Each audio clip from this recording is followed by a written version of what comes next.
अब पैसे के लेवल पे आपको इस तरीके से पैसा कमाना है और इतना पैसा कमाना है कि आप पैसे से फ्री हो जाओ, इस इल्यूजन से भी बाहर आ जाओ कि कोई ऐसा काम है जो मैं करूंगा और मेरे को बहुत मजा आएगा।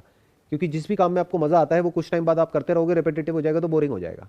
फ्रीडम तो ये है कि आप काम को स्विच कर सको, ये नहीं जो आप सोचते हो कि कैसा काम मुझे मिल जाएगा विच आई एम पैशनेट अबाउट और फिर मैं पूरी जिंदगी वही करूंगा और फिर मेरी लाइफ बहुत बढ़िया हो जाएगी। ये सब इल्यूजन्स है। एक्चुअल में फ्रीडम ये है कि जब आपको समझ आ जाए कि इस काम का जो पीक है उसको मैंने अचीव कर लिया है, now it is getting boring, it is getting repetitive, it is getting monotonous, now I need to leave this. तब आपके पास में इतनी फाइनेंशियल फ्रीडम हो कि आप उसको छोड़ सको। तो you should think about passive income अगर एक्चुअल में आप फाइनेंशियली फ्री होना चाहते हो। जैसे पहले का माइंडसेट क्या है लोगों का, अगर आप अपने घर में जाकर के देखोगे पुराना माइंडसेट क्या है, प्रॉपर्टी ले लो। उसके लिए इतने पागल हैं लोग जिसकी कोई हद नहीं है। मैं सही कह रहा हूँ गलत कह रहा हूँ? सही कह रहे हो। कि अपनी प्रॉपर्टी तो होनी चाहिए और एक नहीं होनी चाहिए, बहुत सारी होनी चाहिए, बहुत सारे प्लॉट्स होने चाहिए, बहुत सारे घर होने चाहिए, बहुत सारी, जो भी पैसा आए उसको प्रॉपर्टी में इन्वेस्ट कर दो। Passive income. Not even passive income, क्योंकि वो प्रॉपर्टीज बहुत लोगों ने तो ले लेकर के डाली हुई है और वहां से ना रेंट आ रहा है ना कुछ आ रहा है, और रेंट आ भी रहा है तो वो रेंट उससे कम है जितना कि अगर वो उसको बैंक में रखेंगे तो वहां से रेंट आएगा। और प्रॉपर्टी में अब उतनी एप्रिसिएशन भी नहीं हो रही है जितनी पहले एक जमाने में होती थी। तो वो क्या कर रहे हैं, पास्ट के बेस पे फ्यूचर को देख रहे हैं कि पास्ट में अगर प्रॉपर्टी ने मल्टीप्लाई किया है पिछले 30 साल में मानो 100 गुना, तो उनको लग रहा है अगले 30 साल में भी 100 गुना मल्टीप्लिकेशन हो जाएगा, जबकि ऐसा नहीं है क्योंकि प्राइसेस ऑलरेडी बहुत इन्फ्लेट हो चुके हैं। तो अब अगर पैसिव इनकम रियल एस्टेट से नहीं आएगी तो कहां से आएगी?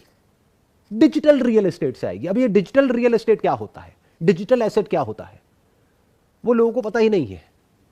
तो इन्वेस्ट करने की तो बात ही छोड़ दो। डिविडेंड्स होते हैं। नहीं, देखो ध्यान से समझो, डिविडेंड क्या होता है? डिविडेंड होता है जो कंपनीज प्रॉफिट कमाती हैं उसमें से डिविडेंड देती है, या बॉन्ड्स में से आपको डिविडेंड मिलता है।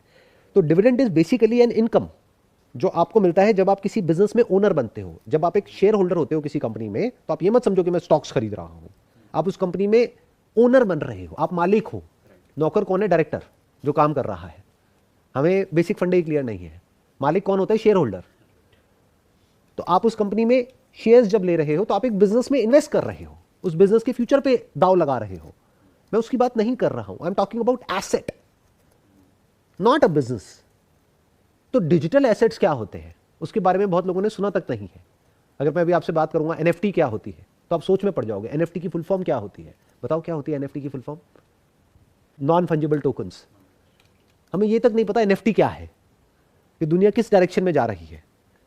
क्रिप्टो को हम लोग ऐसे समझते हैं, या तो दो तरह के लोग हैं जो मैंने देखे हैं इंडिया में।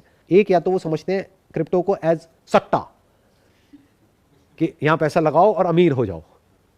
या दूसरे हैं जो सीधा क्रिप्टो को बोलते हैं ये तो बेकार है, इसमें कुछ नहीं पड़ा है, कोई समझता ही नहीं है इसके पीछे की टेक्नोलॉजी क्या है, ब्लॉकचेन क्या है, वो कैसे काम करती है, एक डिसेंट्रलाइज सिस्टम क्या होता है, तो टेक्नोलॉजी का फ्यूचर क्या है।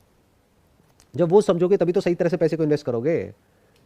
एक्चुअल में किसी ऐसी जगह पे इन्वेस्ट करोगे जहां पे 1 का 100 होने वाला है और रिस्क ऑलमोस्ट 0% है। नहीं तो आप वही गलती कर बैठोगे जो ज्यादातर लोग कर रहे हैं या करने वाले हैं। क्या? एक रेजिडेंशियल प्रॉपर्टी आपने खरीदी जो है मानो 3 करोड़ की, और उसका रेंट है मान लो सिर्फ 30,000 रुपये महीना, तो साल का कितना हुआ? 3,60,000। रिटर्न कितनी आई 3 करोड़ पे? हार्डली 1%। 1% रिटर्न क्या होती है?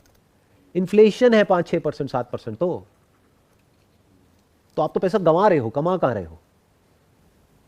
तो अभी मैं क्या बात कर रहा हूं? सिर्फ फाइनेंशियल फ्रीडम के बारे में, कि फाइनेंशियली कैसे फ्री होते हैं। आज फाइनेंशियली फ्री कौन है? वो जिन्होंने सही टाइम पे सही जगह पैसा लगा दिया था, यानी आज से 30 साल पहले 40 साल पहले प्रॉपर्टी में पैसा लगा दिया, वो आज फाइनेंशियली फ्री है। क्यों? क्योंकि उस टाइम पे लैंड थी सस्ती, मानो 5 लाख रुपए 10 लाख रुपए लगाया, आज वही लैंड हो गई 5 करोड़ की, 10 करोड़ की, 20 करोड़ की। जिसने उस टाइम पे 50 लाख लगाया वो आज बढ़ करके हो गया 500 करोड़।